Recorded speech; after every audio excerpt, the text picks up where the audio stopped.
امام صاحب، ہم نے اتنے گناہ کیے ہیں، اب آپ ہی بتائیں ہم اللہ سے معافی مانگے تو کیسے مانگے؟ ارے حارث، تم کبھی اللہ سے دل سے معافی مانگ کر تو دیکھو۔ دل سے معافی وہ کیسے مانگتے ہیں؟ حارث، اللہ پاک فرماتا ہے، آپ سب بھی غور کیجئے گا، اللہ پاک فرماتا ہے آپ دنیا میں گناہ کرتے کرتے تھک جاؤ اور تمام دروازے تمہارے لیے دنیا میں بند ہو جائیں، تب تم میرے دروازے کی طرف چلے آنا، کیونکہ میری توبہ کا دروازہ کبھی بند نہیں ہوتا۔ سبحان اللہ۔ اللہ۔ حارث، بہت اچھے، ماشاءاللہ آپ نے بہت اچھا سوال کیا، اس سے ہم سب کی رہنمائی ہوئی۔ امام صاحب، میرا بھی آپ سے ایک سوال ہے۔ جی بولیں۔ آپ کو تو پتہ ہے کوئی کام وغیرہ ہے نہیں، رمضان کا مہینہ چل رہا ہے، میں یہ پوچھنا چاہ رہا ہوں کہ رمضان میں روزے کی حالت میں جب ہم فارغ بیٹھے ہوں تو ہمیں کیا کرنا چاہیے؟ روزہ رکھ کر کبھی خالی نہ بیٹھو، درود پڑھو۔ درود؟ وہ کس لیے؟ درود پاک پڑھنا گناہوں کو اس قدر جلد مٹاتا ہے کہ پانی بھی آگ کو اتنی جلدی نہیں بجھاتا۔ تو ہم اپنے پیارے نبی پر درود کیوں نہ بھیجیں کہ جن کی انگلی اٹھے تو چاند کے 2 ٹکڑے ہو جائیں۔ سبحان اللہ۔ عدنان بھائی، ایک سوال کا جواب دیں۔ جی پوچھئے۔ تو آپ بتائیں کہ آپ کی دل کی چاہت اور پسند کیا ہے؟ امام صاحب، میرے دل کی چاہت ہے کہ سخت گرمی ہو، لمبے لمبے دن ہو، غضب کی پیاس ہو، اور میں اپنے اللہ کے لیے روزے کی حالت میں ہوں۔ سبحان اللہ۔ ارے امام صاحب، میں ایک بات سے بہت پریشان ہوں۔ کس بات سے عدنان بھائی؟ امام صاحب، رمضان کا مہینہ ہے، کھانے پینے کو کچھ ہے نہیں، روزی روزگار ہے نہیں، میں سوچ رہا ہوں رمضان کا مہینہ کیسے گزاریں گے، سحری کیسے کریں گے، افطاری کیسے کریں گے، رمضان کا خرچہ کیسے نکالیں گے، اور پھر چاند رات کو عید کی تیاری کیسے کریں گے۔ امام صاحب، اگر آپ کی اجازت ہو تو اس سوال کا جواب میں دوں۔ جی جی اسامہ بھائی، ویسے بھی آپ کافی دیر سے چپ ہیں، آپ بولیں۔ جی عدنان بھائی، جیسا بھی آپ نے کہا کہ رمضان کا خرچ کس طرح نکالیں، جی تو اس میں پریشان ہونے والی کون سی بات ہے؟ جس کا کام ہے وہی جانتا ہے۔ بے شک بے شک۔ جس کا کام مطلب سمجھ نہیں آیا۔ عدنان بھائی، جس نے رمضان بنائے ہیں وہ رکھوانا بھی جانتا ہے، اور حالات چاہے جو بھی ہوں وہ سب کو کھلانا بھی جانتا ہے۔ سبحان اللہ، سبحان اللہ، ماشاء اللہ اسامہ بھائی، بہت انمول بات کہی ہے آپ نے۔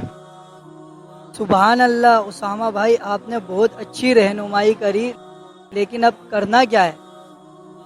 عدنان بھائی، تیاریاں کرو، جھولیاں پھیلاؤ، کیونکہ اس کی رحمت برس رہی ہے۔ سبحان اللہ، سبحان اللہ۔ امام صاحب، ہم رمضانوں میں کافی حد تک گناہوں سے بچے رہتے ہیں، لیکن پھر بھی ہم سے کچھ ایسے کام ہو جاتے ہیں جو غلط ہیں، تو مجھے ان غلط کاموں سے بچنے کا طریقہ بتائیں۔ اور فلان بھائی، جب بھی آپ کا دھیان کسی غلط کام کی طرف جائے تو آپ 3 باتوں کا خیال رکھیں۔ 3 باتیں؟ وہ کون سی؟ تو اب سے جب بھی آپ کا دھیان کسی غلط کام کی طرف جائے آپ ہمیشہ ان 3 باتوں کا خیال رکھیں۔ پہلی بات،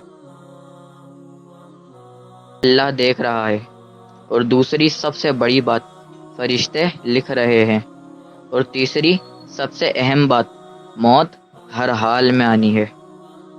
بے شک۔ اسامہ بھائی، آپ کافی سمجھدار لگ رہے ہیں مجھے۔ ایک بات کا جواب دیں۔